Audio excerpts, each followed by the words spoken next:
Good morning, everybody. I hope you're in as good a mood as I am. I hope you had a wonderful St. Patrick's Day. Got a little bit of a laid back show for you today. A little bit different, a little bit slower, a little bit uh, not as intense. Some politics we're going to get into with both Trump and one of the Illinois races with Kat Abughazaleh. We're going to talk a little bit about that. I love the politics. I love the politics. So let's dive right into it. Let's get to work.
Good morning, everybody. Sorry about that. Got some interesting news. Oil is taking off again. I was just taking a look at that. What's going on with oil prices this morning? They are surging. And forgive this pixelated map. It's the best I can do for you on the South Pars oil field. Israel's did everybody a fucking favor again. Pardon my language. And they attacked Iran's South Pars oil field. Why? Nobody knows. It doesn't punish Iran. It doesn't. This is just one of the stupidest things. This is the South Pars oil field. It's actually shared with Qatar. This is just dumb as dog shit. It really is. Remember that? What was that book? How to Make Friends and Influence People. I guess Benjamin Netanyahu never read it. This area right here is the South Pars oil field. It's shared between Iran and Qatar. It actually runs the entire breadth of the entire width of the Persian Gulf. But it is just, oh my God. This is just dumb. This is just dumb. I can't say it enough. This is just dumb. Why you would do this, I have no idea. Strategically, I've been sitting here for, what's the point? What's the point? Do you think you're threatening Iran? Do you think they were not prepared for their infrastructure to be attacked? I mean, what was the point of this other than you just caused oil to spike? Let me pull up current oil prices for you. I like to use oilprice.com.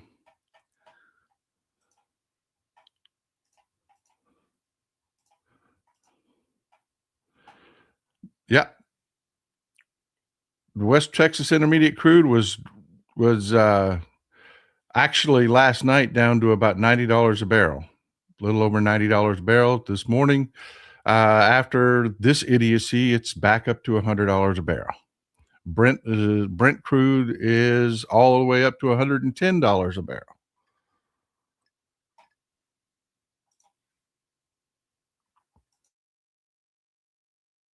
Just dumb. Between Benjamin Netanyahu and Donald Trump, I swear to God, we'll be lucky to get out of this alive. And I have to tell you, that wasn't even all the bad news that we had. I mean, even CNBC is turning against Trump on the economy. This is one of their anchors over there. One of their financial analysts and one of their anchors over at CNBC talking about the new inflation numbers that have just come out for February that are much hotter than expected. What does that tell you? I mean, I understand the short term, we're taking the Fed activity out from the 2 year, and that's why you see those spreads kind of get compressed. The long end, does that tell you anything? I should give you a little background. What they're talking about here is bond prices. And when she talks about taking Fed activity out, is all hope of lowering interest rates is off the board because of the inflation numbers. We talked about how all of the tariffs, most of the tariffs, you didn't get an immediate effect on it. Some things that we buy, like coffee, that's a pretty straightforward commodity. That one got hit right away. There isn't much processing to it. Roast it, grind it, bag it, and sell it. But other things that you buy, I mean, let's take a smartphone or anything else that requires any manufacturing in multiple parts, automobiles, dryers, washing machines, refrigerators, televisions, anything like that. There's a lag between when the tariffs get implemented and when you start to feel them. It's kind of it's a pipeline. It is. It's a manufacturing pipeline. Well, as we talked about last month in the show, it's that time. All of these jackass tariffs are now coming home to roost, and it's just blasting inflation numbers much harder than anybody ever anticipated, because these people expected Trump to completely taco out by now. And they're in full freakout mode. And they're talking about what's happening with bonds. Yes, yields are climbing like crazy. And we talked about that before. Yields, bingo. They're actually going to use the word stagflation here. Watch him almost vomit in his own mouth when he has to use the word stagflation. We talked about it. Yields have to go up when they can't sell bonds. Yields going up shows no confidence in American treasuries. This is a systemic long-term problem. Typically, yields run conversely to the stock market. Bond yields run conversely to the stock market. If the stock market is doing poorly and the economy is doing poorly, bond yields come down because it's a safe haven. We're seeing a situation here, and this is what he's trying to explain to you. Everything's out the window. Everything that's normal is out the window.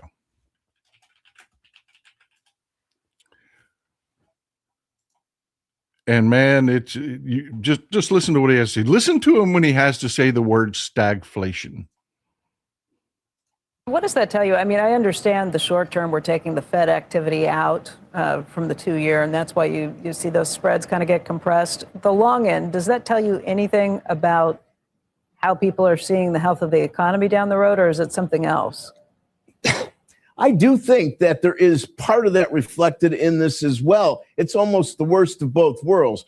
I guess stagflation would come close to describing the situation. We're probably not going to see Fed easing, and the long end, well, part of it is weakness. We've had a spat of some fairly weak numbers, and then you put in the fact that we are on the PCE, 3% handle on some of the Fed's favorite metrics, as the Wall Street Journal pointed out today. It would be very difficult, even for some of the recent appointees, to think that easing could even be on the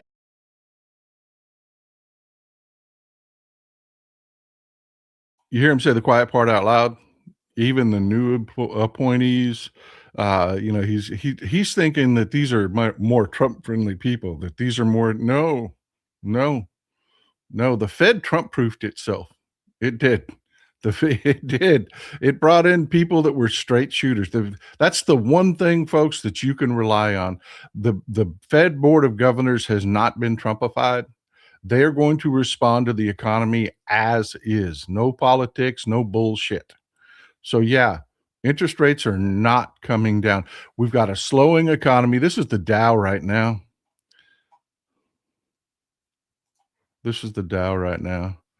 Responding to The surge in oil prices, the inflation numbers, and of course, the idiocy in what's going on in Iran.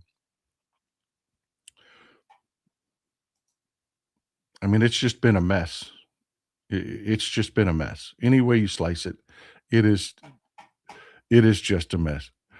And of course, that's the Dow. And then you take a look at the economy and economic numbers. They're revising everything. GDP's in the toilet, folks. We're in a recession. We've got stagflation on our hands. We do. We've got stagflation on our hands, and these people are just now figuring it out. I try to keep you ahead of the game. I do. I try to keep you ahead of the game. I try to keep an eye on numbers so you can see what's going on, tell you things the corporate media won't tell you. Well, now the corporate media is actually having to tell you. Wholesale prices surge again and show inflation flowing through the pipeline of the economy. That concept we talked about,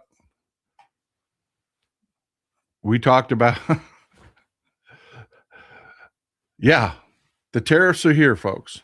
They're here. They have finally hit. And they're not going to go away because the tariffs have not gone away. Even though they were the most radical and the ones that he was trying to slap on were declared illegal, he immediately re-slapped on the short-term tariffs that he could legally slap on to goods because he knew Congress would not. Republicans in Congress aren't going to do this with him. They're not. No Republican in Congress, even though it's a frickin' cult, is going to stand up and voluntarily make a public vote to slap tariffs on goods because it's killing the economy. They know where this is going. They're in such it's just amazing to watch this cult just, the machinations of it are just, it's amazing to watch. You've got Republicans that know there's no way in hell they're going to put their name on a freaking tariff. They're not going to do it. No way. And the administration, the Trump regime knows they can't go to Congress for that. So they're doing this temporary bullshit. They played the game of, okay, we're going to do it illegally and force the courts to stop us. The old 2025 tactic, push as far as you can until somebody stops you.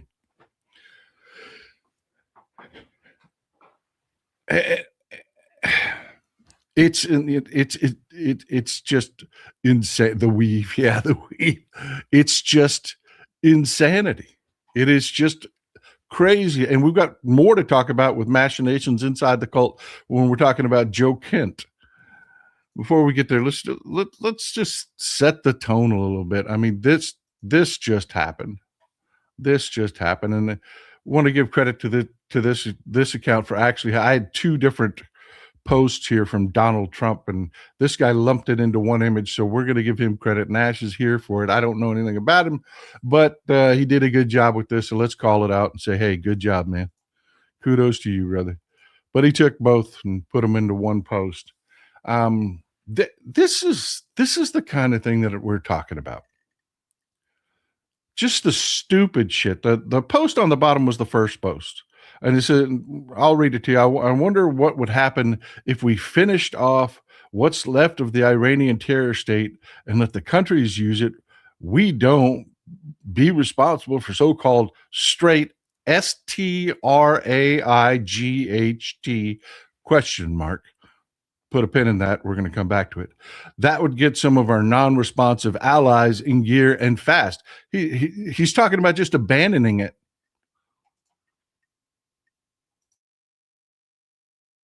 He's talking about he just created this disaster. He's talking about just walking away. Like that's going to be a solution. But I want to draw your attention to, they finally, after an hour, corrected the spelling on this. This is just where we're at, folks. This guy's getting briefings. He's hearing about the Straits of Hormuz constantly.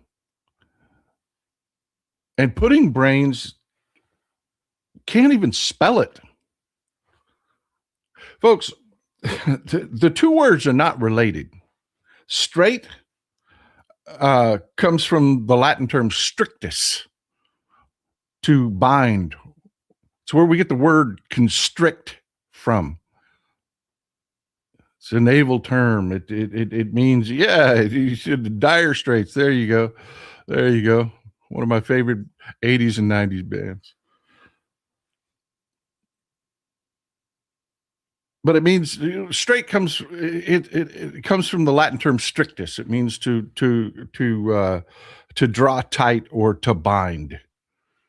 It's where we get the word constrict from. All right. Straight, S-T-R-A-I-G-H-T,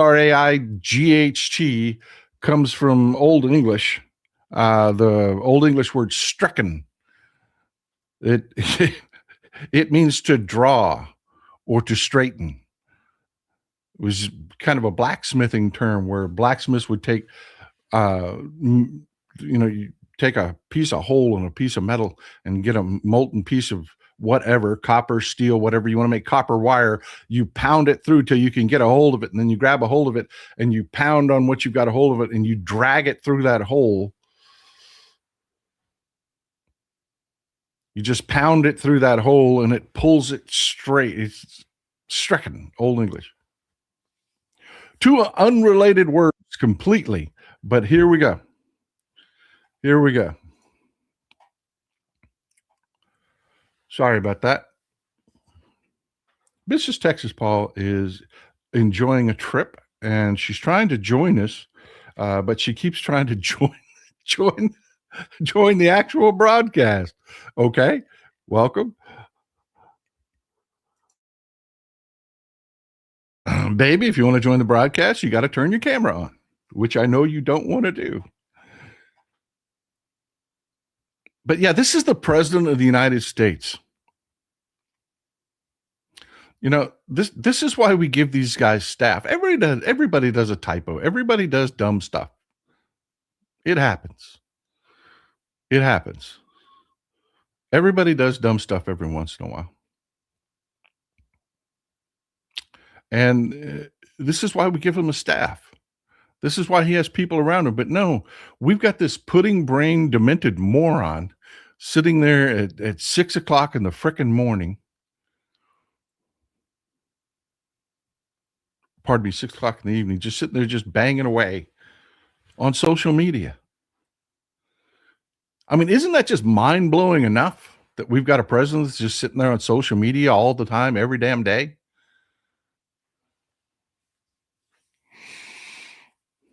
This is just mind blowing. Mind blowing that this is where we're at. This has happened. This is Ismail Khatib. He was the Iranian intelligence minister. He was killed yesterday. This is another reason the markets are in a tizzy. They've decided to opt with chaos. They're just going to, Israel killed him last night. Israel's decided, and of course, Israel is the decider. They make the decisions. They're running this show. That they're just going to kill everybody they can in the Iranian government, and that won't lead to chaos. I'm just blown away. I am just blown away. 20% of the world's oil supplies, and Israel's in charge with that psychopath Netanyahu that doesn't give a fuck about anything or anybody.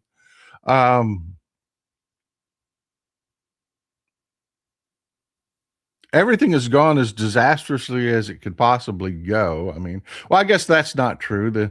The bombing missions have been a success. I mean, they're hitting their targets. But they're not achieving any goals. It's just like Vietnam all over again. We won every battle and lost the war because we had no clear definition of what our goal was. We have no goal in Iran. I mean, they don't even know what to ask for from Iran.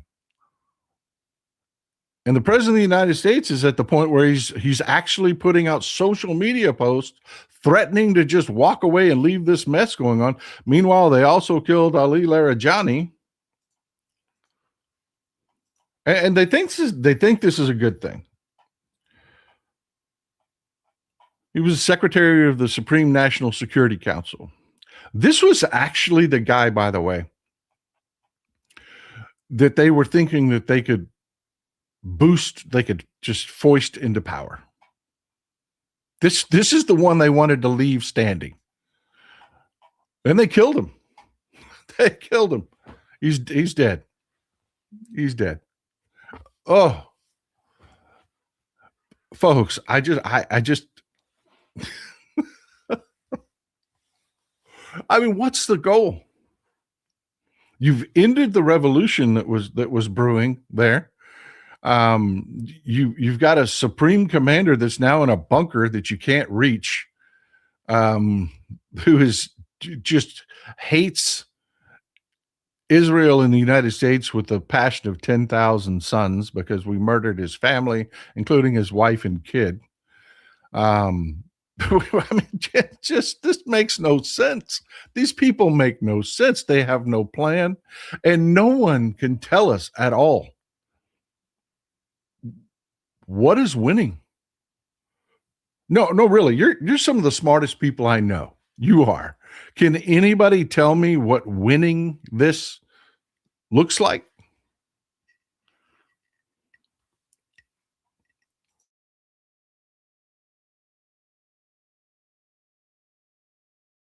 I mean, to me, it looks like, Netanyahu thinks winning is keeping the United States tied up into a war with Iran and so that he can invade Lebanon.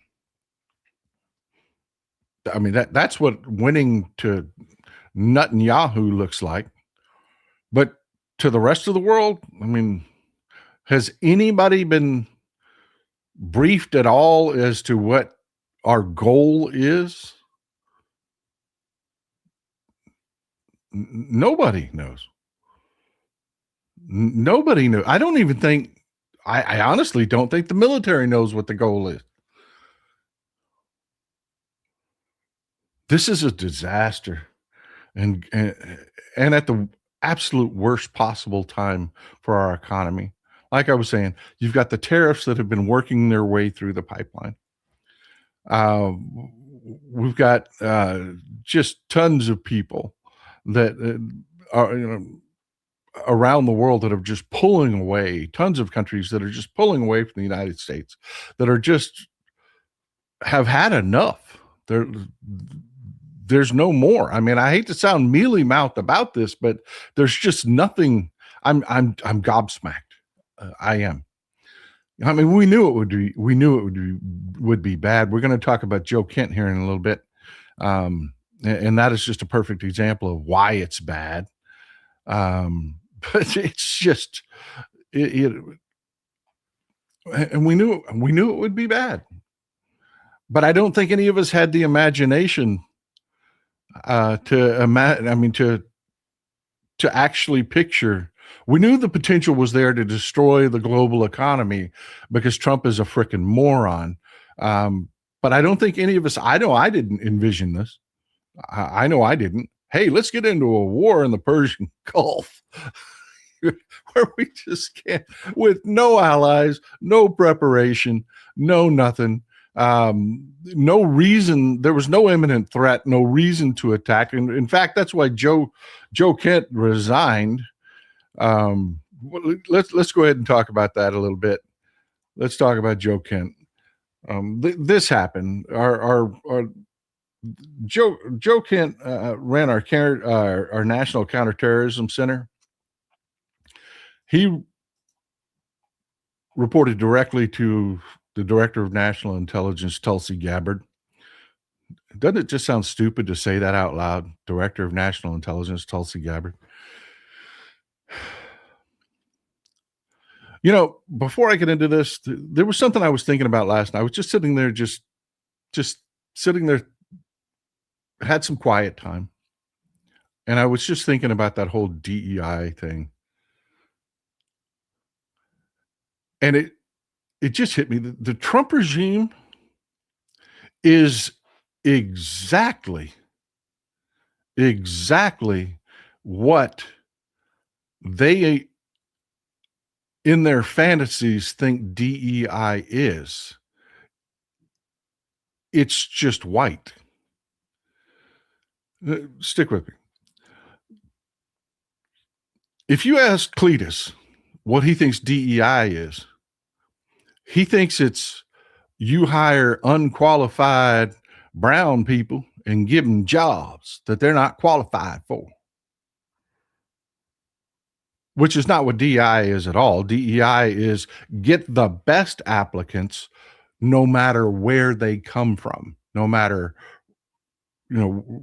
race doesn't matter, economic strategy doesn't matter. DEI is basically a recruitment program where you go into every economy, or pardon me, go into every sector of our country, every pocket, and you recruit the best.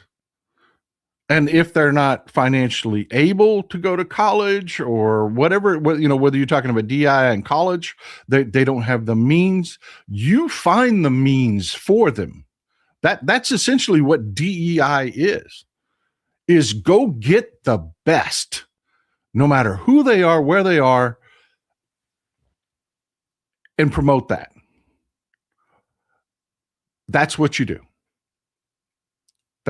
That's what it is. Their fantasy is that DEI is, promote unworthy people just because they're not white, which is exactly what they're doing in the Trump regime, except for they're promoting people because they are white, completely unqualified people for every job. And the only qualification they give a shot at, they've got to be white and they got to be bigots. They got to be part of that MAGA cult. Qualifications don't mean shit. And we're going to get to that when we talk about Joe Kent. I just wanted to clarify that.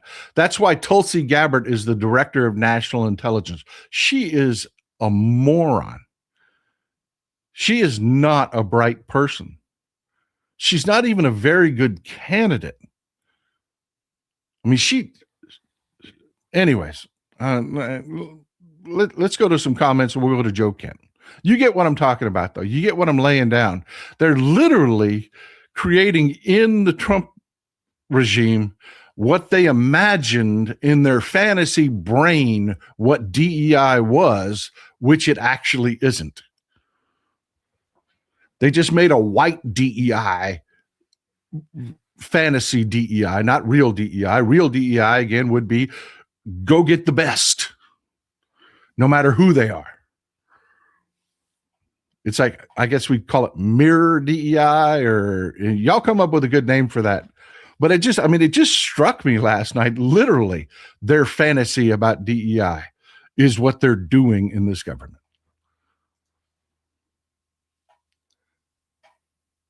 Let's get to a couple comments real quick.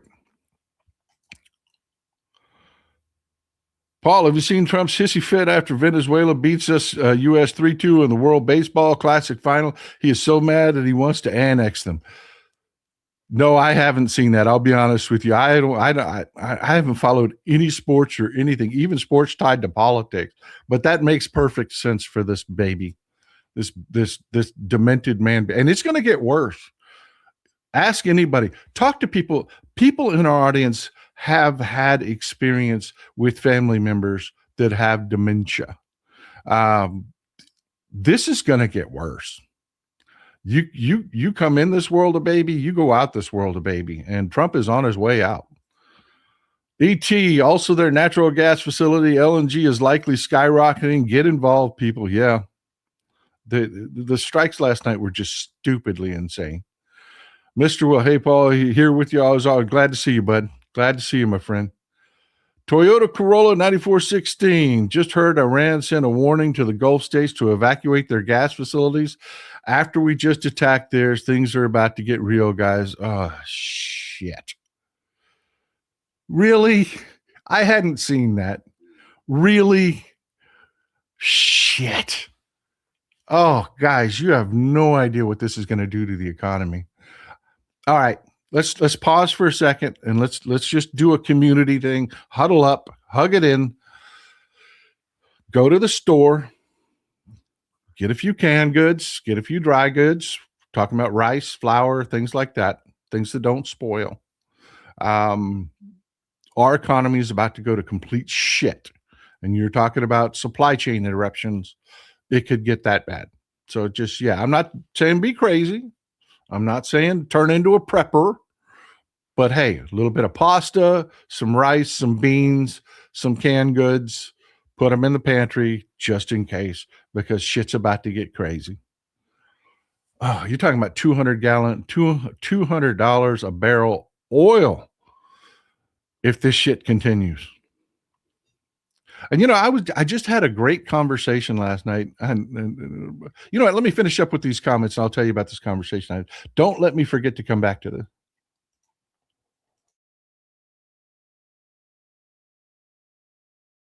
Mike Daly, the Dim. Good morning, brother. Netanyahu has proven what a policeman told me. There is no substitute in policing for the criminal's ability to be stupid. The sooner Netanyahu's out of there, the better.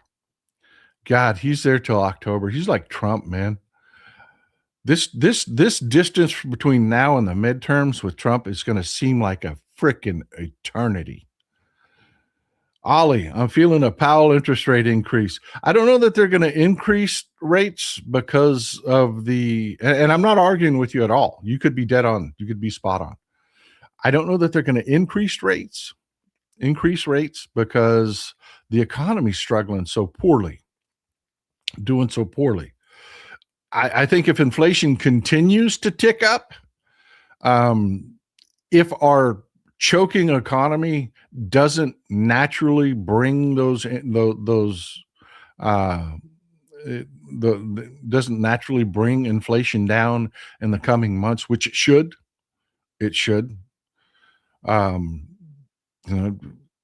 Companies are just going to have to give it up in the profit margin. It's just what's going to have to happen because the economy is just going to choke. It is.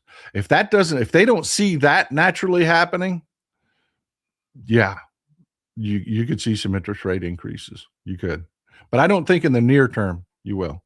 And again, I don't hold a crystal ball. I'm just going with historically what we see happen, because again, yes, they're nervous about inflation, but they're also seeing the economy. Stagflation is a bitch, people. It is. It is a nightmare to get out of because you can't dump cheap money into the economy like you normally would with a slowing economy to spoot it up, because then you just send inflation skyrocketing. They're going to have to pick which one, depending on which one is worse first, or actually just the worst period. Is the economy, are we looking at a depression type event? Then they'll go ahead and say, fuck inflation, and they'll dump money into the economy and slash interest rates and make money cheap as can be. Or the economy continues to hubble on like it's got, drag itself along like it's got two broken legs, and inflation really peaks up. They'll actually choke the economy even more. You'll see those rates that rate increases that Ollie was talking about. This is not a good spot to be in, folks. And it didn't have to be this way. It just didn't have to be this way. This was by choice. Trump idiocy.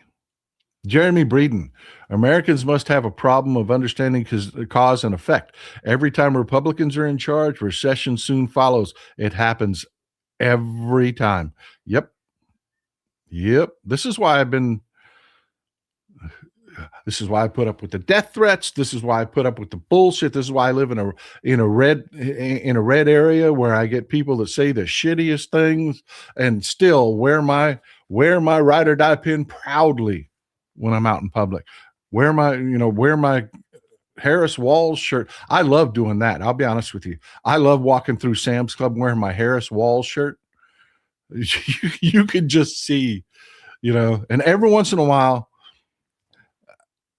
you'll get some idiot that doesn't pay attention to anything that MAGA that thinks he won something. He's like, hey, how you liking that vote now? And you should see the look on his face when I tell him I get prouder and prouder of that vote every day. This is why I do it, folks, because shit like this happens when Republicans are in power. We've got to elect Democrats, man. ET, the last major stagflation was the energy crisis. Yep. Jordan B. Miller, Susie Wiles gave Trump permission to start a war with Iran because the Dow was over 50,000. Not anymore. It's not. JPR, did you see that Trump is invalidating the license of Mexican truckers? Over 200,000 truckers not on the road delivering our goods. There goes our prices again. Yeah, they actually started that a while back. We actually talked about that on the show, JPR, when they first started that. I don't know if you remember. There was an accident. Me and Mrs. Texas Paul disagree on this one, partially because I actually have a commercial driver's license and I actually have driven a truck before. She has not. But God love her. She's got her feelings on this one.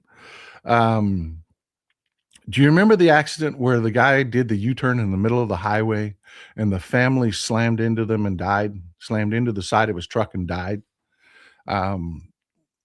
As somebody that's driven a truck before, I kind of know he didn't just whip around like, woo, and cut these people off. They were partially responsible for that, not paying attention. If a truck turns sideways in front of you, you have time to react. You do. These are slow moving, lumbering things. And these people never took their foot off the gas. They were not paying any attention. And I'm sorry for that tragedy. I'm sorry that what happened with their family. But right after that happened, because the truck driver was an immigrant, that's when they started that. They started invalidating the licenses of immigrants. And they've been doing it for months. That's how we've gotten up to 200,000 Mexican truck drivers that are their licenses are just invalidated. If you think we had a shortage in trucking before, because your average truck driver is an old man. They are. Your average truck driver is an old man. If you think we had a shortage in trucking before, wait till these idiots are done. Melissa Grubb, that's what narcissists do. They wreck something and walk away like they had done nothing to do with the mess that they leave behind. Yep. I don't think anybody's shocked at that response. I really don't. Lori Yates, thank you for always bringing the truth. No, thank you for being here, Lori. Thank you for supporting the show. Rock and Ron, thank you for being here. We have a current president with a learning disability. Yeah, he's got pudding for brains. He was stupid to start with, and now he has dementia. Melissa Grubb, adore the mods for Texas Paul, the best. We do. We have the best mods anywhere. We do. Marsha Klepper, thank you for gifting the membership. Chandra Patton, always here with big support. Chandra, thank you so much. Head exploding. Yeah, I know. It's insane. It's just insane. Tony Mason, the wrong Netanyahu died at Entebbe in 1976. Ouch, but yeah. What a different world it would be if both the Netanyahu brothers had gone there. Silly Bebo, DEIA, don't forget about accessibility. ET, Malcolm Nance has been doing daily intel updates on his YouTube. He stated that the one dude that Israel just offed would have been one that the Mad King would have worked with, a la Venezuela. Yeah, Larijani. That was supposed to be our guy. That was the guy that they were supposed to try to elevate. They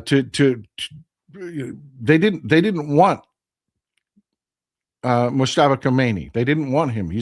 They wanted to elevate Ali Larijani, and they just killed him. Good luck with that. He's a corpse. Hollister, Since they're so obsessed with reverse racism, why not reverse DEI? That's a good one. That's a good one. Reverse DEI. Robert Walsh, thank you for being here, brother. Mr. Will, Donald J. Trump and this administration is the epitome of stupidity. They are. Wait till we get into this next part. Tube Kurt, these folks are perfectly happy with a wrecked dollar so they can cryptoize the economy and manipulate the currency. Yeah, I'm going to agree with you there that these billionaires walk out of destruction richer than they came in because they've got the means to just weather it. And they've got the resources and the liquid capital to just turn it into a buying opportunity. Meanwhile, the rest of us have to worry if we've got enough canned goods in the pantry to get through it.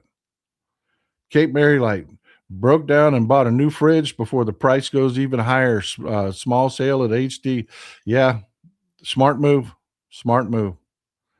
I think his narcissistic behavior is actually a positive here. He can walk away from the war at any time and be convinced he won. He doesn't have to win. He can fail, but still walk away. You know, you've got a good point there. You've got a good point there. You really do have a good point there. It would actually be a good thing if he just walked away and pretended he won. It's much better than the stupidity that's continuing to go on there, and just let the grown-ups handle it.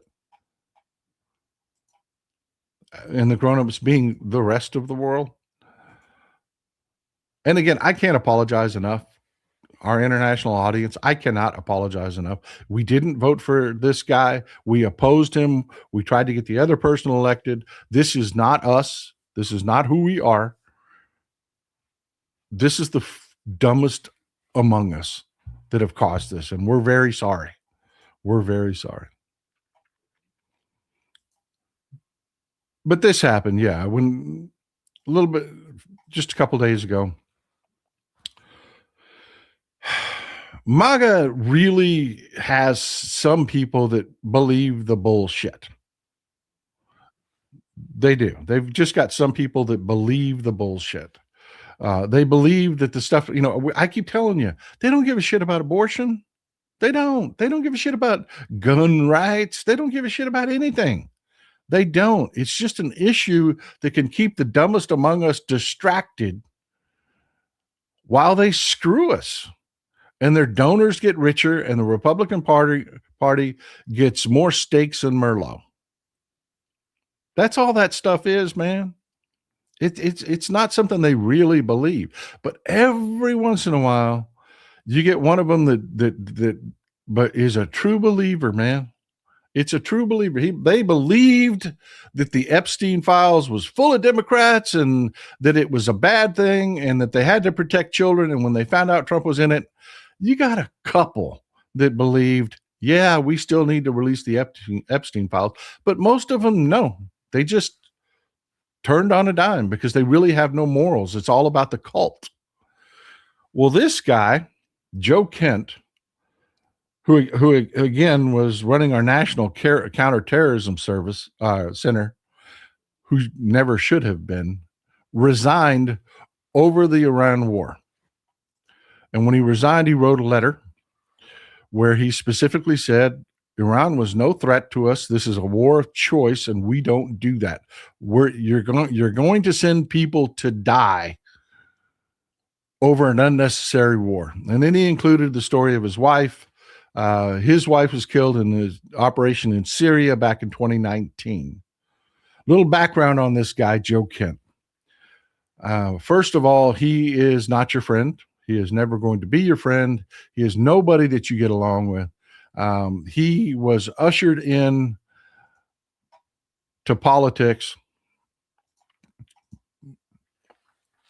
by Tucker Carlson and supported by Tucker Carlson. Then he's pretty much ended his political career. He was running for Congress, and that went south because he told Nick Fuentes that he loved what he was doing and he should keep it up. And Nick Fuentes told everybody he told him that. And Joe Kent tried to say, no, I didn't ever say that. And Nick Fuentes very publicly said, if you keep saying that, I'm going to show the clip because, by the way, you were in my studio and my studio has cameras. Who would have thought? cameras in a studio. And then Joe quit denying that he said he loved Nick Fuentes and his Christian nationalistic, bigotry, racism shit. And then he lost his congressional campaign. Before all that, he was an Army Ranger in Special Forces. He was a chief warrant officer. He was not an officer. He was as in what most people think of as an officer. He was a warrant officer.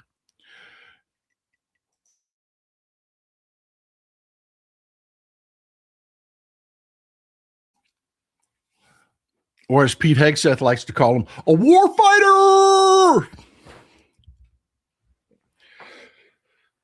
He was recruited by the CIA to work in a CIA paramilitary unit, and that is his counterterrorism chops. Folks, if you make your hammer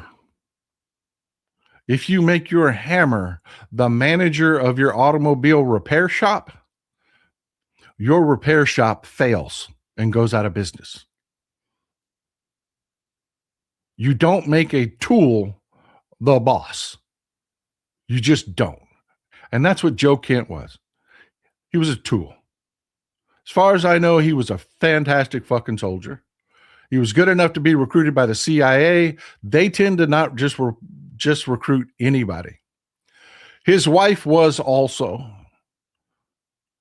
the time, was also recruited into the same CIA unit. She was a linguist. She was killed in Syria in 2019. So he has a personal aversion to unnecessary wars. He blames the government for not pulling her out of Syria because they said they had abandoned the mission in Syria, but he claims that Israel, and he's not necessarily wrong there, Israel and the war hawks, the neocons that MAGA now hates so much, all wanted war, so his wife wasn't pulled out and his wife was killed. He included this in his letter of resignation, by the way. But no, he had no business being in the job he was in. May have been an amazing soldier, but you do not make a tool the boss. It's a different skill set. It just is. It's a different skill set altogether. There is a reason that when you look at senior officers, I mean, most senior officers, I will tell, and this is something you can ask the audience about. I'm sure there are other people that have had experience in dealing with senior officers. One of my mentors in life was General Bishop. He was a wonderful man. They don't have a lot of bravado. They don't talk a lot of crap. They're not war fighters. That's not what they are. They're intelligent. They're contemplative. They're intellectual. They're able to make difficult decisions for the best outcomes.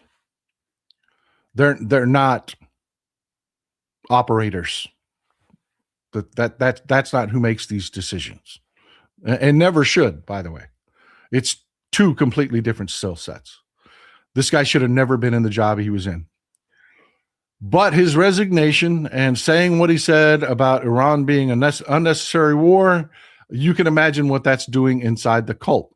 Even though that was the cult message, literally what they ran on when Trump ran for re-election. Remember, they said Kamala Harris was going to get us in a war with Iran. Them Democrats, them Democrats, they're warmongers. They ran on that. Well, this guy's a true believer and he quit. He quit. So what do you think the cult's doing right now?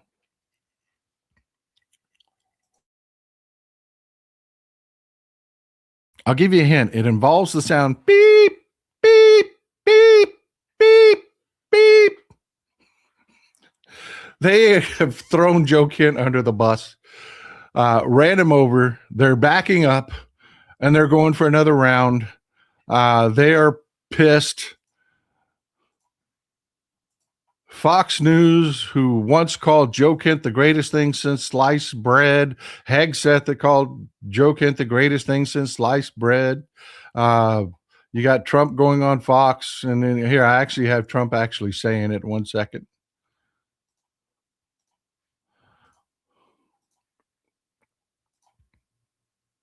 Mr. President, your director of national counterterrorism, Joe Kent, he just resigned today. He said he can't support your conflict with Iran. What's your reaction to that? And did you? Well, I read his statement. I always thought he was a nice guy, but I always thought he was weak on security, very weak on security. Really? That's why you appointed him? Because you thought he was weak on security?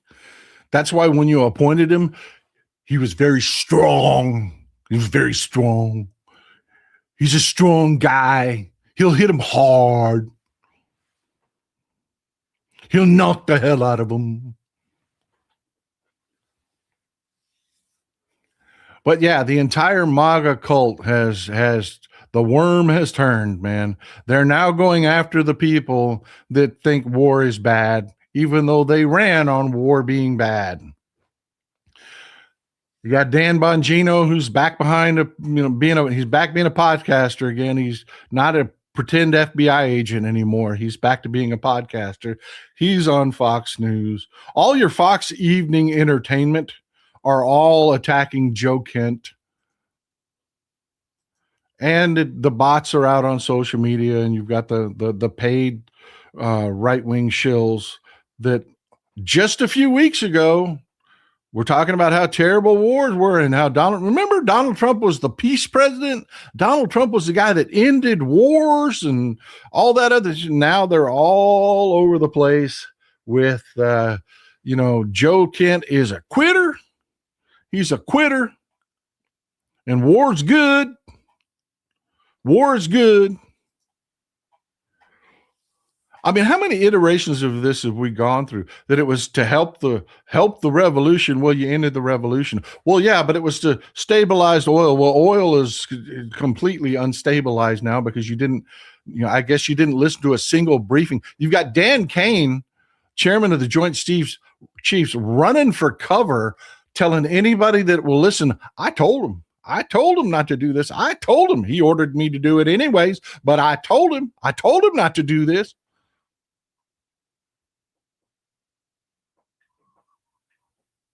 And we got Donald Trump saying, we won.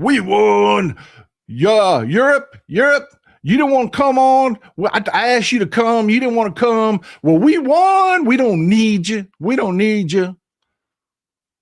want to come after we won. War fighters.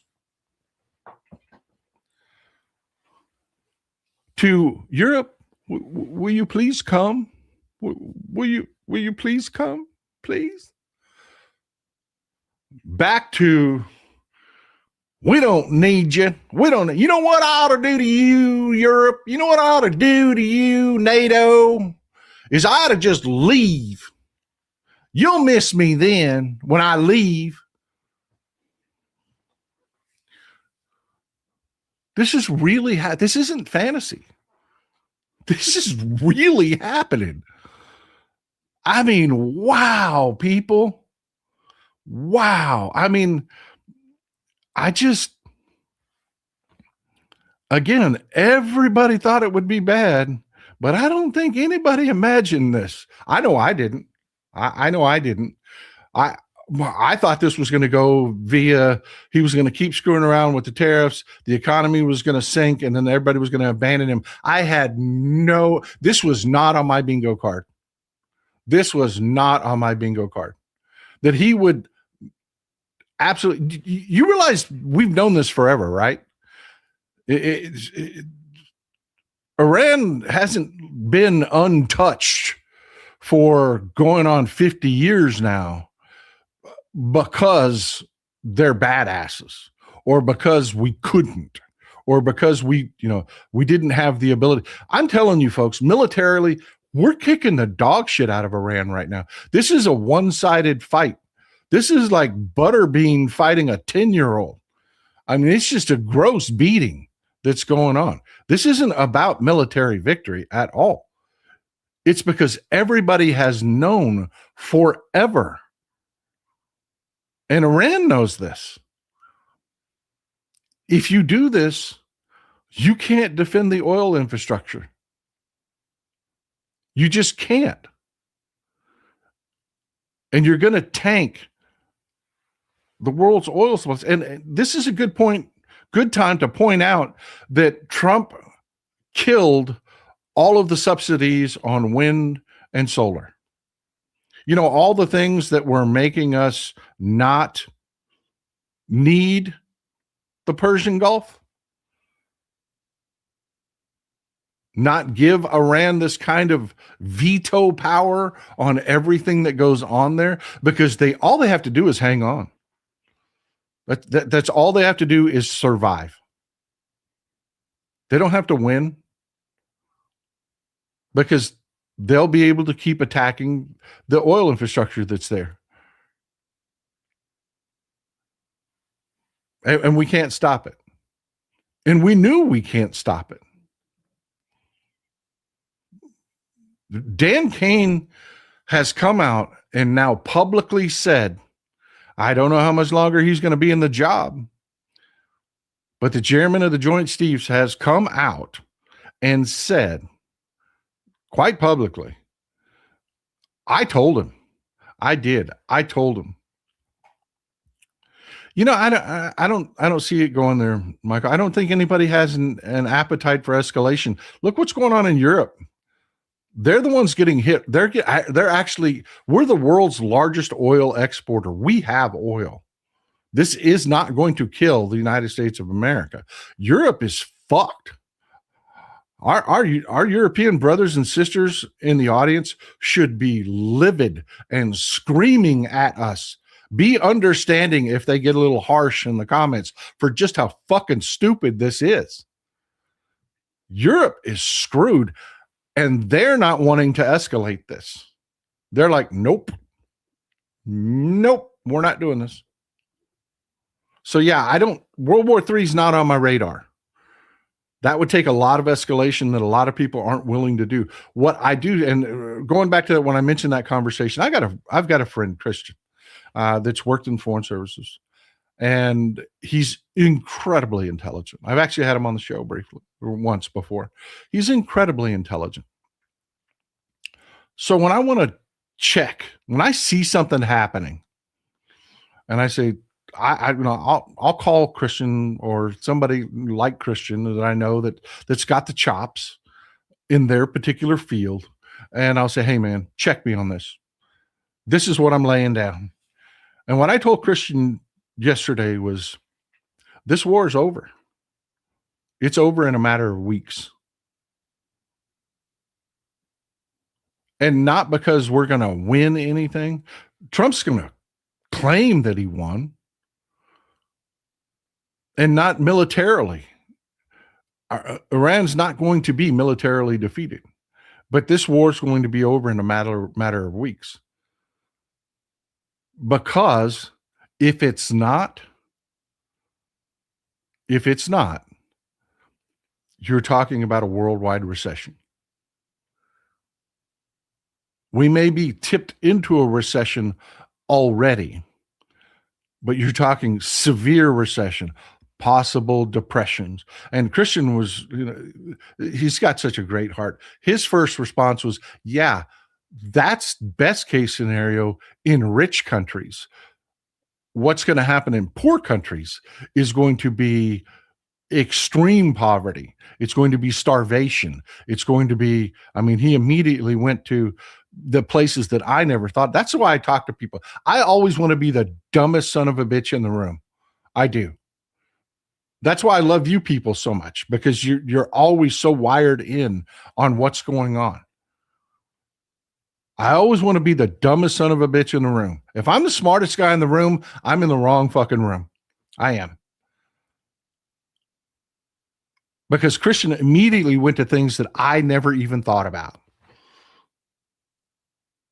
about increased terrorism. Desperate people do desperate things. And those economies around the world that aren't the United States, that aren't Europe, we're going to survive it, and it's going to suck, and we're going to be unhappy. We're not going to have thousands. We're not going to watch our family members waste away and die from a lack of food. But there are countries around the world that are. And all of the god-awful things that come with that kind of desperation is what we're going to get. That's why he agreed with me in that diplomacy is going to win the day. Yeah, exactly. What's going on in Cuba? Exactly. 90 miles off our coast, and we're creating desperation situations in Cuba, and we think that's not going to come home to bite us. Fucking stupid.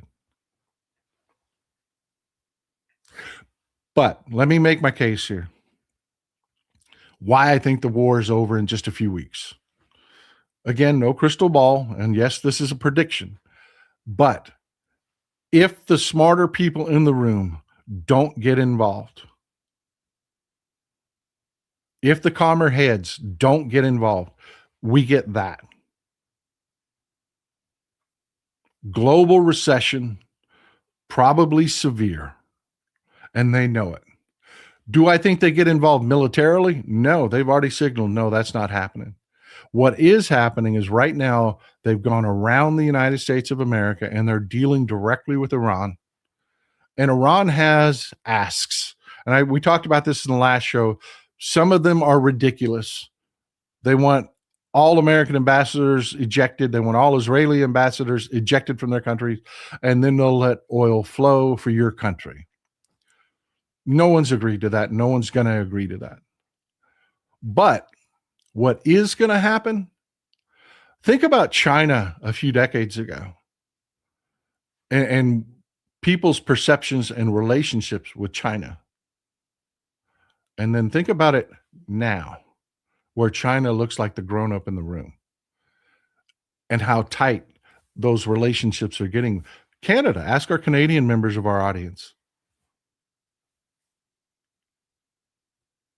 That's what Iran, that's the currency they're negotiating with.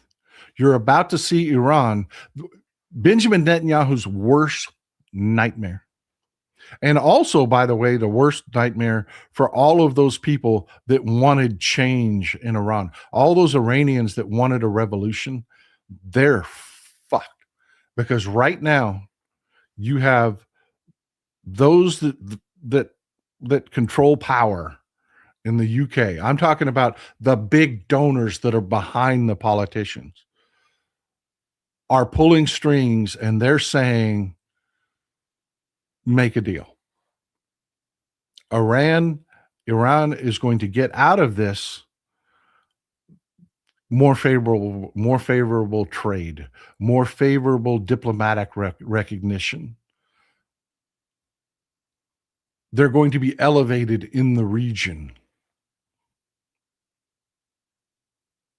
which is exactly what Saudi Arabia did not want to happen. This is exactly what Israel did not want to happen. They were hoping for just the opposite, that Iran would become an even more of a pariah state and possibly even toppled. Not happening. Not happening. Because they're idiots. Benjamin Netanyahu is just as stupid as Donald Trump. He is. He is just as stupid as Donald Trump. Because anybody could have seen this coming that paid any attention to any of the briefings about war in Iran. But yeah, that's my prediction. We'll come back to it. Y'all can throw it in my face if I'm wrong. But I'm betting you got like 2 weeks, maybe 3 weeks left, and this war is over. If that long. Because we are rocketing to a global recession. And everybody, if you can't tell, everybody is telling Trump, fuck you to your face.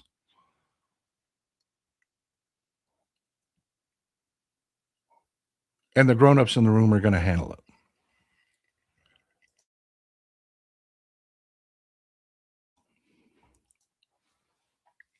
So this is happening, and this is why it is so important to be engaged and be involved politically. This is happening. Spurred by the Joe Kent resignation, the Republicans are calling people in.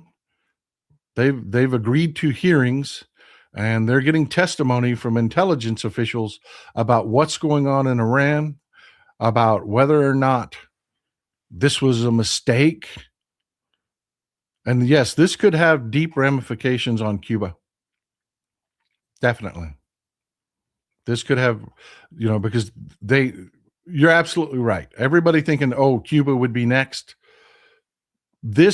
Everything that's going on, in my opinion, makes it far less likely. The rah-rah, let's go to war crowd, it didn't pan out.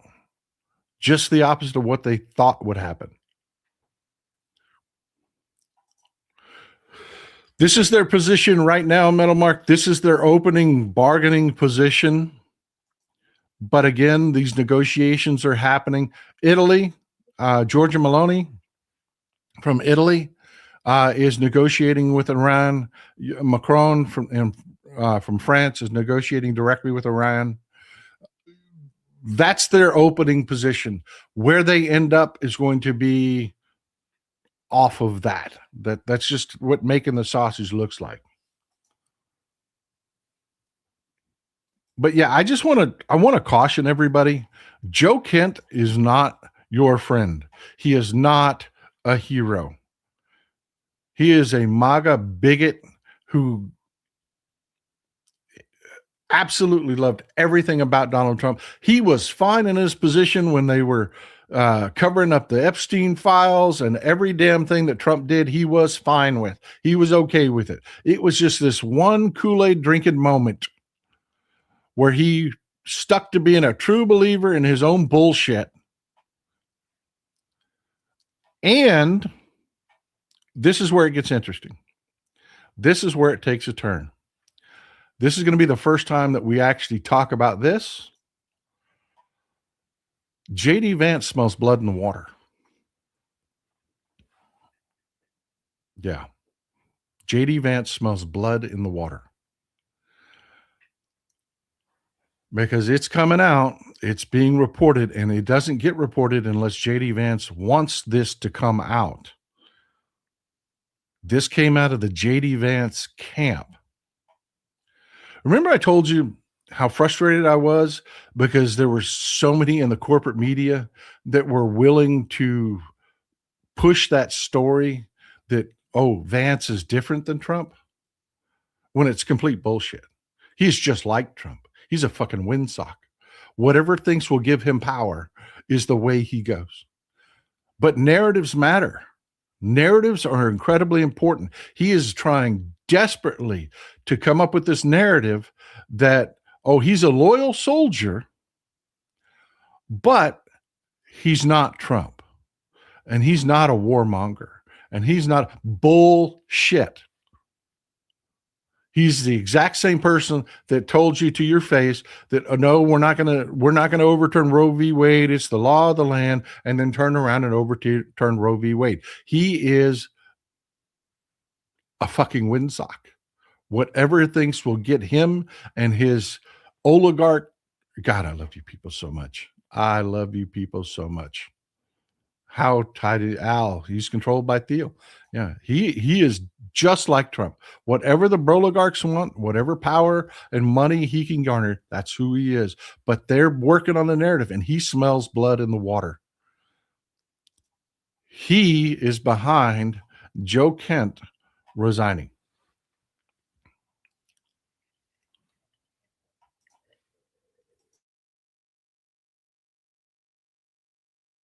Yeah. He met with Joe Kent first, and then right before he issued his resignation. He's running a bullshit story that the Daily Beast is printing for him that is absolute crap. because he doesn't want MAGA to blow back on him for being responsible for Joe Kent, because the bus is running over Joe Kent. They've the Laura Loomers and all of the right wing bullshit, social media, cat turd, everybody, they're all going to come out and they're going to attack Joe Kent. So JD Vance doesn't want to be in that fire zone. So yeah, he shanked Trump. He told Joe Kent he should resign. But now he's running saying, oh, but I told Joe Kent to have respect for the president and that he should meet with the president and talk with the president about his feelings before he does it. He should meet with Susie Wiles and that he should not be mean to Trump. He shouldn't be mean to Trump.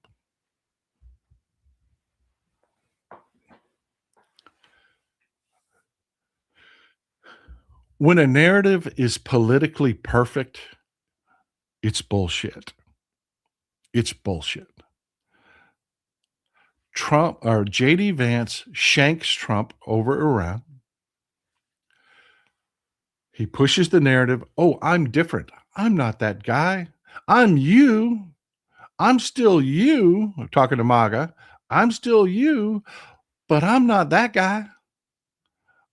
All the things that I told you we cared about, I care about. I really do care about. I care about it all. But our cult leader, oh my God, no, I would never. I told this guy not to disrespect our cult leader. I told him not to, that he had to go talk to Trump. He had to listen to him and open up his heart to Donald Trump.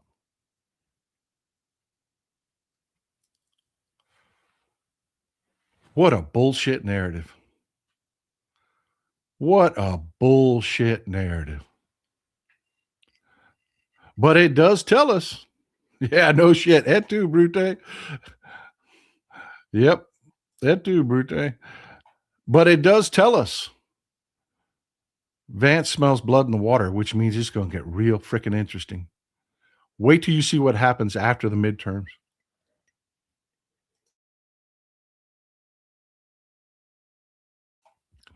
Does anybody know who Vinny the Chin is? Let me see if I can get you a picture real quick. Anybody know who Vinny the Chin is?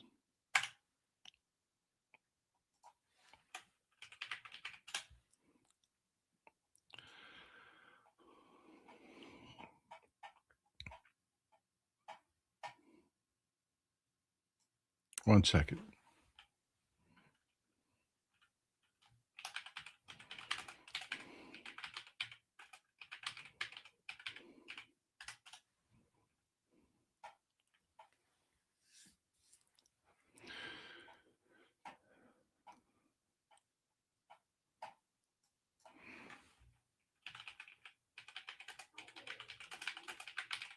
One second.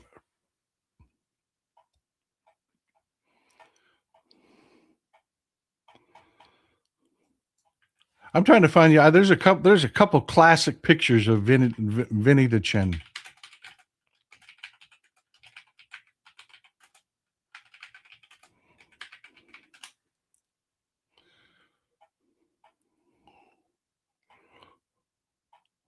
There we go.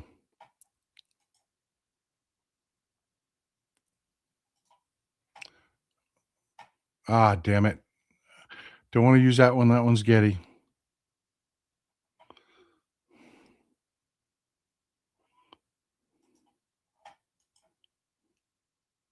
This one's a little pixelated, but it'll give you an idea. For those of you who don't know, when the mafia was being brought down in New York, Vinny the Chin Gigante was one of the bosses. He played crazy. He pretended like he was nuts. He would walk around the streets of New York City in pajamas and a bathrobe. just pretending he's nuts. Just pretending, man, he's lost his mind. He's not responsible for anything. You can't prosecute me. I'm crazy. Yeah, that's Vinny the Chin. Went immediately from being super tough guy, mobster, to I'm crazy. I'm fragile. That's what Trump's going to do. That's what Trump's going to do. The cracks are already forming. When they get completely decimated in the midterms, when you do your job and you get Democrats elected, MAGA is going to fracture apart. You're going to have the loyalists. MAGA will never go away. There are people to this day that will full-throatedly tell you that Richard Nixon was an excellent president. So no, the supporters will never all completely go away, but MAGA will crumble if you do your job in the midterms. And Trump, when he loses support of Republicans in Congress, because they'll have lost power in both houses, if we do our job, he will go full on Vinny the Chin. Because yes, this is real. Ollie, dead on, Ollie. He is losing his mind. He has dementia. He does. But it's going to go from, I'm still the smartest guy in the room. I'm tough. I make all the decisions. Nobody negotiates better than me. Nobody knows how to do anything more than I do. I'm smarter than the generals too. I'm sick. I had dementia. I don't remember anything. You remember how many times Ronald Reagan said, I do not recall. That's where we're headed, folks. That's where we're headed, 100%.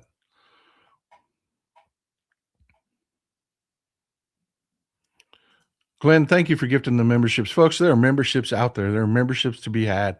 Grab them up, snatch them up. There are gifted memberships out, free gifted memberships. Rock and Ron, IAD include exclusively dumbasses. Yeah, instead of DEI, reverse it. That's a good one. I like that one, Rock and Ron. ET just did some car work, especially an early oil change. Smart. John Keith, thank you for supporting the show. Part of our European audience. Thank you for being here, brother. Thank you for being here. Welcome. Glad to see you a member too. Glad to see it. We need more voices. We do. You people are critical.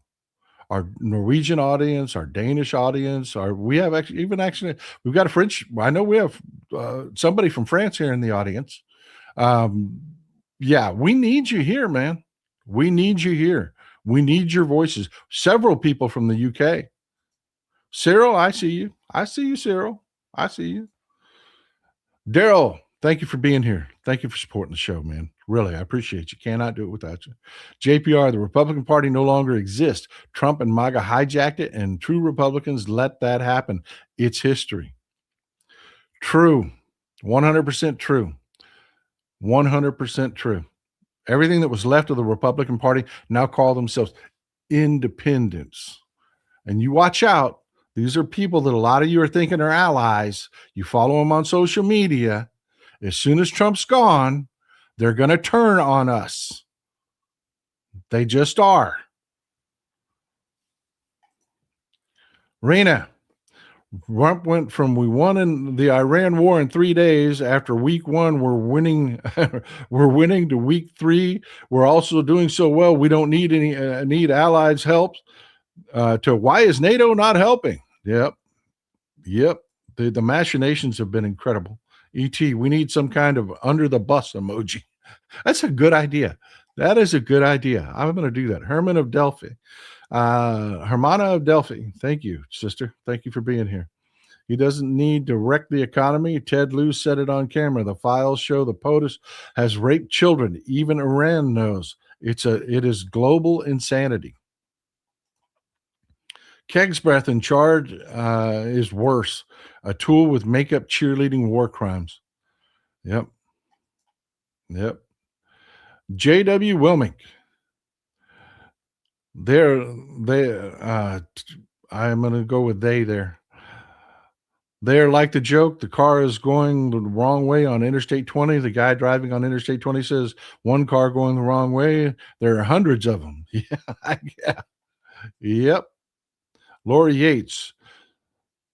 So funny. The other country's not coming to help with his mess in Iran. It is. And that's why I wanted to stress that so much. I get it.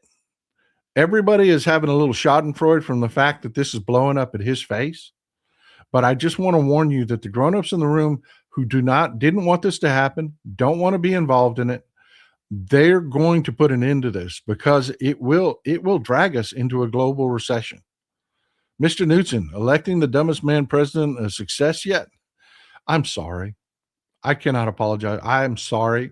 I will apologize for that 10,000 times.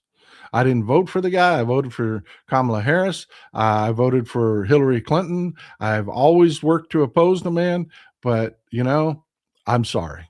I'm sorry. I'm sorry. E.T., power is a heady thing. Combine that with his diluted dementia, and you get this. Nightmares coming to fruition. Predictable enough if you're willing to think about those nightmares. Get involved. I never saw this. I'm going to be honest with you. I never saw this coming. I didn't. The first time they attacked Iran, I was like, yep, in and out. They're going to remember the show. I was like, they're talking about victory and all this damage and shit. Bullshit.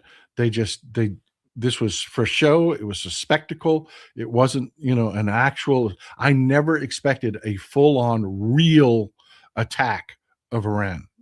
Not anywhere on my bingo card. Cat. Thanks, Paul, and all his supporters. Thank you. William Perucker. Does Trump wake up every day and say, how can I mess up the world economy, alienate our allies, and get our enemies to get together? No shit. I mean, we have gone. I mean, think about this. We tariffed our allies. We blew up trade deals with our allies. We drove our allies away. We've driven our NATO allies away militarily, all the way to the point now that we've done all that with people that were our allies. Yet we've repealed the Russian sanctions. We've repealed the sanctions on Russia. We're tariffing our allies, but we've repealed the sanctions on Russia. And there are no tariffs on Russia, by the way.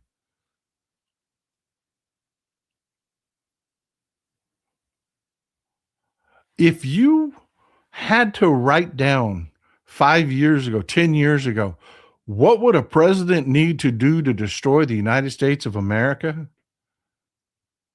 It would be no different than the Trump administration. Every single thing they're doing would be textbook. Mike Daly the Dim. We've radicalized the latest generation of terrorists. Oh God, I'm so that is on my bingo card. A whole new generation of terrorism. Netadal, we should only be 10% dependent on that oil in the EU. We should be over 50% with green energy. Yep. Green energy, if we survive all this, is the big winner here. Michael Anton, and I don't know how to pronounce that last name, my friend. Antinshu? Did I get it right? Antinshu? Let me know, brother. Let me know in the chat. Mr. Knudsen, Europe only gets around 15% of its oil from the Middle East. The conflict will only affect the price, not supply for most of the EU. The advanced members get 50% energy from wind and solar. Yeah, I realize you guys are much better off with your green energy. I get that. But When you talk about disruption, we actually pump enough oil that we could make changes to our refineries and be fine. You guys will not. That 15 to 20% that you rely on, that's the end of your economy, brother. And we fucking did this. Lori Dex, have you heard of Iran accepting Chinese yens as payment for oil and not the US dollar? Yeah. A lot of people have been in full freak out mode about that for a while. Fatal devotee, Trump is going to taco on Iran. Yep, looks like it. That's what he's saying today. I'm going to take my ball and go home. Mike Daly, then Vance supporting America's Hitler. Oh. E.T. Vance Kent ticket in 28. Get involved, people. Dance, Vance, dance. Yep. I'm telling you, watch J.D. Vance. He smells blood in the water. G.H. Bill, welcome. Just a couple more comments. We'll get back to work. E.T., in the last week, I have noticed a marked reduction in the amount of traffic on the roads. It's feeling like it was during the pandemic. Get involved. Me too, man. Me too. I don't know about it. Is that what it's like where you folks are at? But I've noticed when I go to town, there isn't near the traffic that there had been. It's like this recession has already just grabbed a hold, and the media is just not talking about it yet. Omniscient Sphinx, I feel like the Republican Party is going to the 1929 Chicago garage hit, Valentine's Day. St. Valentine's Day Massacre, what you're talking about, brother. I can't say it with YouTube guidelines. I can say it. St. Valentine's Day Massacre. JPR, feels like a bad game of Battleship. This is all a disaster. I mean, it's just, if you were going to do something, and Ali Khamenei, I told Ali Khamenei was 86 freaking years old, man. His people were rising up against him. All we had to do was nothing. Tube Kurt, what's your take on upcoming No Kings show up at scale or cross arms and stay quiet while the R's continue to F up? No, I'm going to be there, brother. I'm going to be there. That's a great rallying point for us. Gets people excited. I'm all in for No Kings, man. We got one coming up in just a few days. There you go. Gail Brownell with the message. No Kings, March 28th. Protests all over. Stand up. Yep. I'm going to be in Smith County. I am. I'm staying home for this one. I'm not going to Boston for this one. I'm going to stay home for this one. I'm going to be in Smith. You want to go look up those? You want to drop in, say hi. I'm going to be at the Smith County No Kings protest. Raising hell. SG, aka SG. We're here in the UK. Wonder about only one thing: who wears more makeup? Paid off Twitter, paid off Twitler, or keg breath, or the couch Casanova. You're hilarious, man. You are. Nailed it. Chandra Patton, Republicans finally saw the light and forced Nixon to resign. These Republicans now, yeah, that's never going to happen. That's never going to happen. And not in this cult. Carl Rossi, terrorism. How about false flag domestic attack by this administration blaming Iran in order to establish martial law ahead of the midterms to keep power? Shouldn't our reaction be to sit on our hands? No, man. No, I'm not worried about it. I'm not worried about that at all. I'm really not. I get a lot of people just keep worrying about, oh, they're not going to let us vote. But how many elections do we got to win before people become comfortable with the fact that they don't get to choose whether we vote or not? We're going to vote. DK, no, here in Fort Worth, traffic is as bad as it's been. Drivers are crazy too. I'm telling you, it's quiet here. It's quiet here. Always never give them an excuse. Show up, make your voice heard.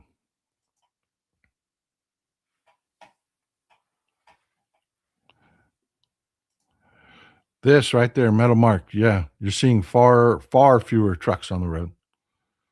Far fewer. Well, look, this happened. This happened. This is one of the most followed, most expensive congressional primaries in history.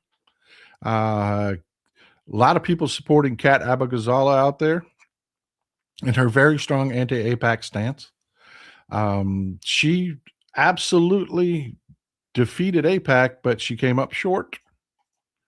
She came up short, and Daniel Biss won the Democratic primary. He was the mayor of Evanston. This is what we're talking about, folks. This just really confirms all the things that that I talked to you about.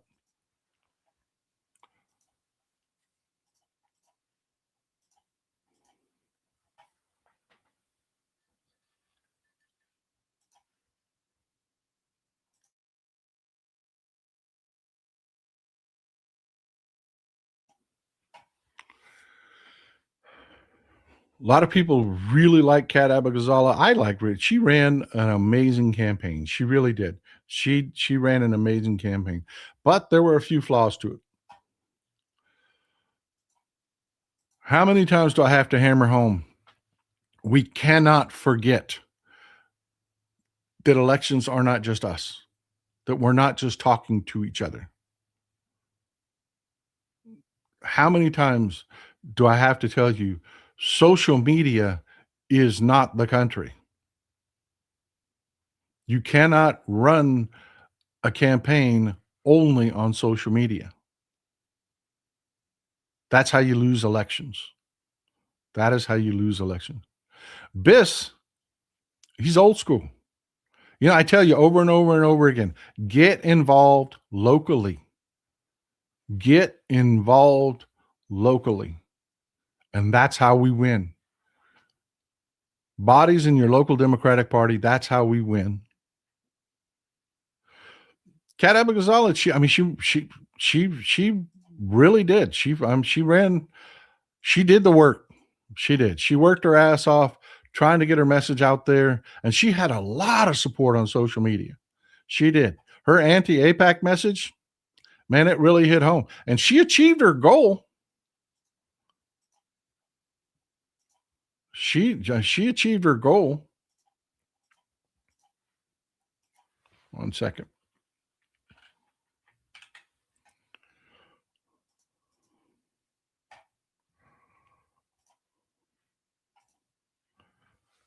She did. She defeated Laura Fine.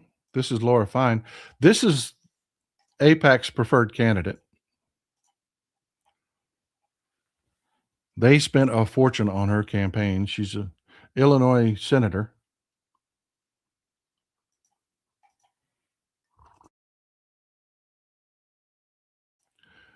But this is where it went wrong for Kat. This is where it went wrong. Let me pull you up another image.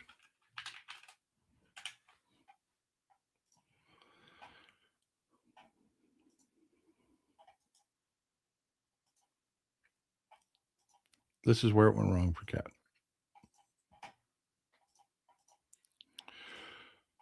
Nobody wants to elect an activist. Nobody. I'm not talking about social media. We love activists on social media. We do. But nobody wants to elect one. When you hold an election,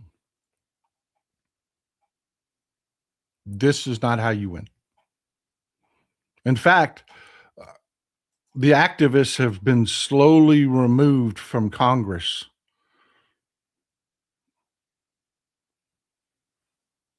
They just have. Jamal Bowman, anyone? Cori Bush. This is not how you win elections. Daniel Biss did exactly what I keep telling you to do. And had Kat done more of that and less of the walk around with the bullhorn and make sure everybody understood you were an activist and that's your background, she would have probably won this race.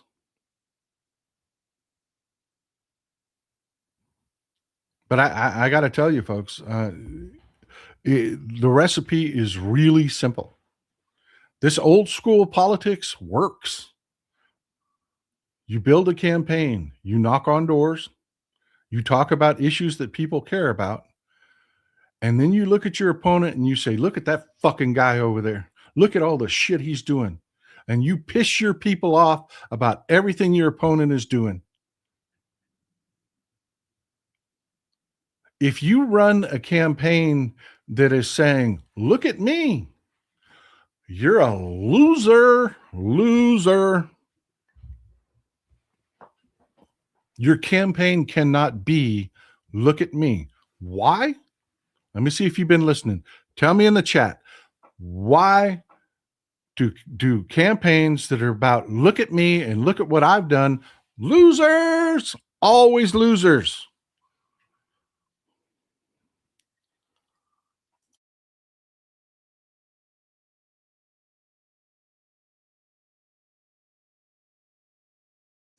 Because people don't vote to say thank you. People vote to say fuck you. Now, she had some of that. She did with the anti-AIPAC message.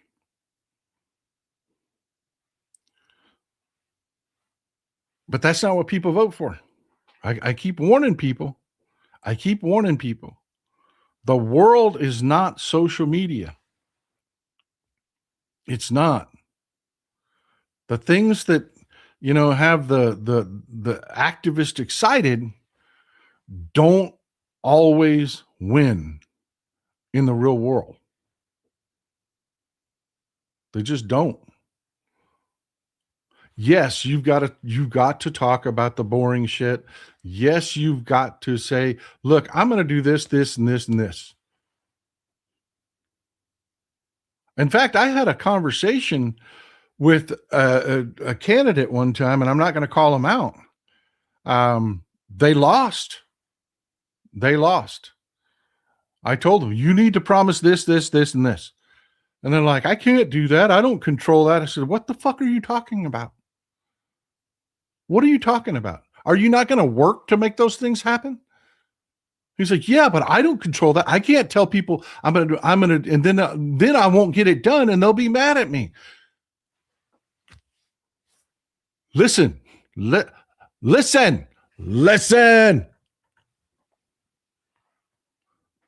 You tell people what your core beliefs are. You tell people what you're going to fight for. This is what I'm talking about with Mamdani. He did a brilliant job of this.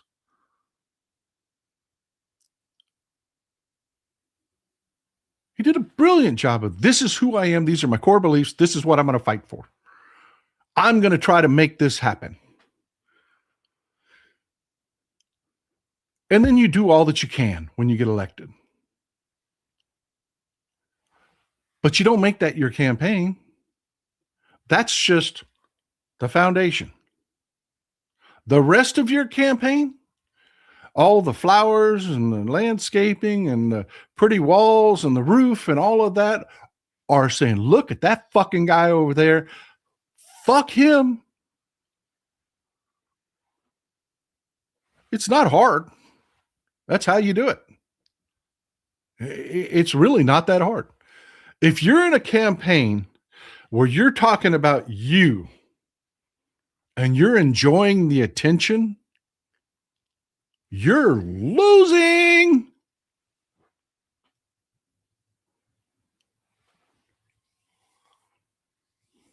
These are the kind of things that I try to get injected into the political party, into the Democrats. Don't be afraid of the BBD. Don't. The bigger and better deal, sell it. Sell it. Your dreams. What do you want to achieve? Nobody wants to hear what Congressman John Doe can get done in his one little office from East Virginia or West Virginia. They don't want to hear that. They want to hear that you're on the team that's going to fix healthcare. So that when the leaders that do have power put bills forward to actually fix healthcare, you vote the right way. And then you go back to the district and you say, touchdown, look what I did. That's just politics, man. That's dealing with people. Why? Because most people aren't us. You are rare. Your ability to see the big picture and understand all the machinations that are going on, to look at a politician and say, he's just promising me shit, that's fucking rare in this world. You are rare. And we have to remember that. And Kat, God love her, she worked her ass off. I like Kat Abughazaleh. I think she's got a future. I do. I think she's got a future. I really do. But she lost because she liked the attention. She lost because she got way too comfortable with the attention. She lost because she saw the response on social media to her anti-AIPAC message. You know, James Tallarico says that. I take no AIPAC money.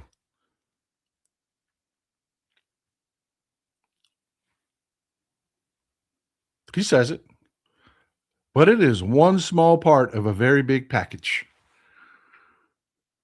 It's not his identity.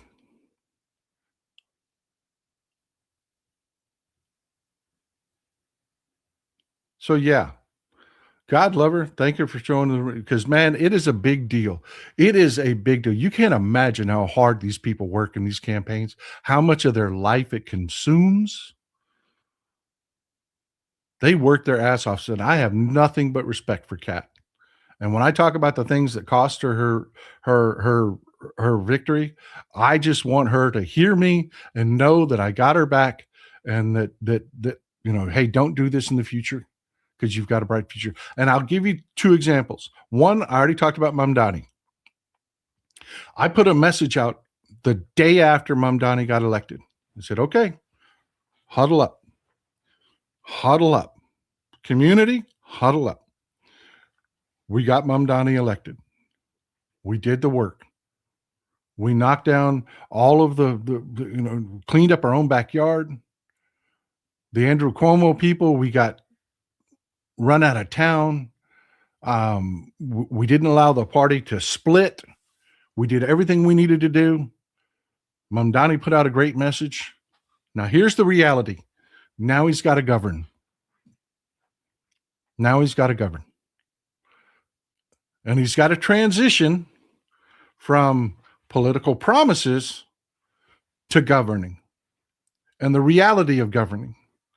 And the reality is some of the shit he's promising, he can't get from here to here.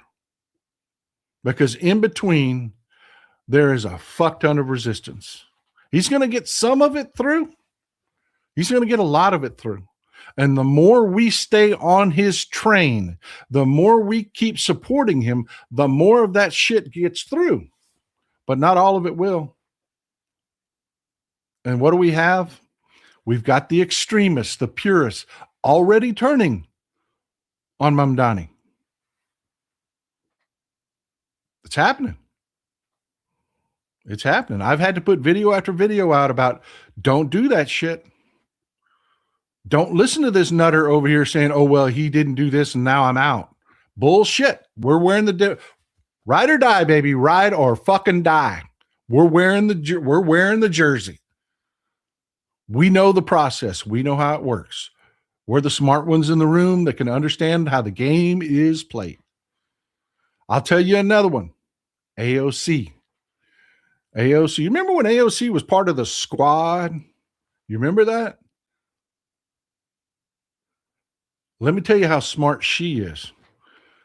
When that squad started going down, her rhetoric changed. She evolved. She learned how to speak to those issues without being an activist outlier. And she also learned that when a mic and a camera comes in your face, punch a fucking Republican in the throat. And people love her for it. People love her for it. You watch. Go back to social media, just do a search for AOC. Every time a camera walks up and they stick a mic in her face, she goes and smacks a Republican right in the throat.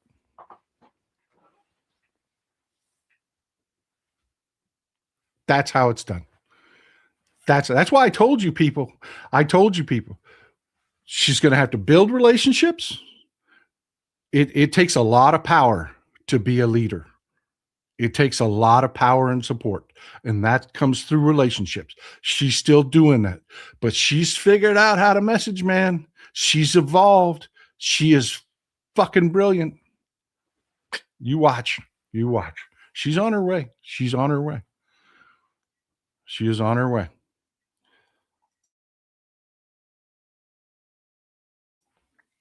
But I don't want to get sidetracked on that. What I want to do is, one, I want to congratulate Kat Abughazaleh. She did. She ran. She fought her ass off. This was her first major campaign. Jesus Christ. She got a 90 on her first test. That's killing it. Her first time out. She picked up experience. She'll learn. She'll learn. She's young. Shit, yeah. And smart. Oh, yeah. She's got a future, baby. She's got a future. She does. Don't take anything I say in my post-mortem as being attacking Kat. It's not. It's just not. She had a good message. She just proportionalized it wrong. And she got too much. Again, I'm going to say it. If you see a candidate that is out there enjoying the attention, did Obama ever look like he was having fun with it while he was campaigning? Be honest. Now, I'm not talking about when he was president. I'm not talking about the press engagements. I'm not talking about that. I'm talking about when you invite Barack Obama to stump for you. That speech is not fun. That speech is motivating. He gets in your gut. He gets you fired up. He doesn't sit around and talk about, oh man, we did this and we did that and aren't we cool? And I mean, how many times do you hear, come on, man? Come on, man. Think about that for a second. What does the phrase, come on, man, follow? Look what the fuck they did. Come on, man. He's a master. He's a master at it. And more Democrats need to be like him with their messaging. But you activists do not be disheartened, because we need you. We need you pulling left with us. Everything's moved too far to the right. That's why I say, don't give up on Kat. Don't. We need that young blood. We need those people that are farther left. We do. Keep pushing. Keep pushing. Right now, we got to get Biss elected. Ride or die, baby. Ride or die.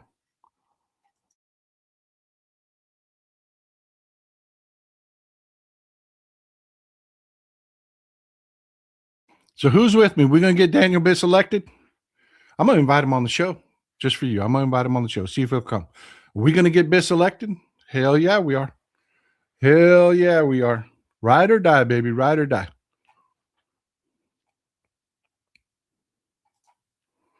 Tony Mason. I'll be at the NK in Effingham. I don't know what the NK is, man. I'm having a mind.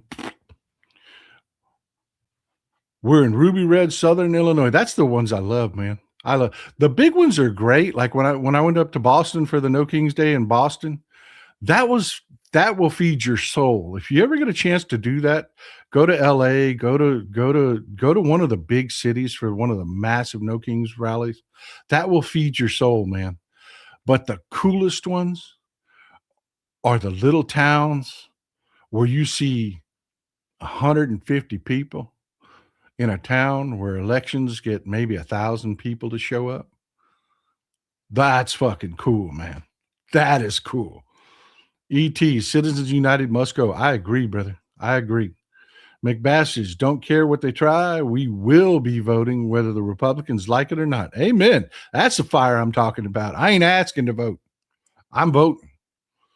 GH Bill, has anyone considered the possibility that this war might be Putin's idea? No shit. You know, Putin and Netanyahu are tight. And Netanyahu's an idiot. Tiger Forever, one and only. Thank you for your sound views. My coffee is great. Welcome. I'm so glad you're a member. Look at that 2-month membership. Amen. Crafty Ash Gardner gifted 20 texts. Wow, dude. 20. There are tons of free memberships out there. If you're not a member, you don't have the emojis, just grab one. All you got to do is hit the join button down below. It's not automatic. It's not going to, don't be afraid of the join button. There are prompts that follow it. You hit the join button, it will ask you questions. What you may need to do is you may need to change your YouTube settings to allow yourself to receive gifts. That is not a default setting in YouTube. That may be the only thing you need to do to snatch one of those up. And you don't, if you're watching on replay, you don't have to be in the live to get one of those memberships. You can snatch one of those up if you're watching on replay. DK, Mark Vesey got elected by knocking on doors and talking to voters face to face. Elections are all about what the candidates can do for the voters. Yep. Amen. Old school stuff works, man. I mean, I love the technology and I love using social media as a tool, but the old school stuff works. Martin, I don't know what PE9 TIG is supposed to be pronounced, man. You're going to have to help me out with that one. Part of our European audience, Martin, I'm glad you're here. Honesty, the truth, and politics are not friends. Not always. Not always. They're not. They're not. Mike Daly to them. Political campaigns are a 4-letter word. Work. Amen, brother. Well said. Well said. Vicky Green, welcome. Welcome. Ren, I'm going to give you the last word. Grassroots. Grassroots. I'm telling you, there's no other way around it. You got to do the work if you're running a campaign. And it doesn't always pay off. It doesn't. You know, I was talking to Bobby Cole the other day. He came up short, man. But he ran a outstanding campaign. He did all the work. The amount of name recognition and the number of people that will never forget Bobby Cole standing right in front of them, shaking their hand and saying, I'm Bobby Cole. I'm glad to meet you. And listening to what they have to say will never go away. That is currency he will have forever, no matter what he decides to do in the future. That will never go away. So yeah, sometimes we take it on the chin and we don't win what we're going after. But good God, get back up, dust yourself off, and let's get to work. And on that note, enjoy some Texas cities at night.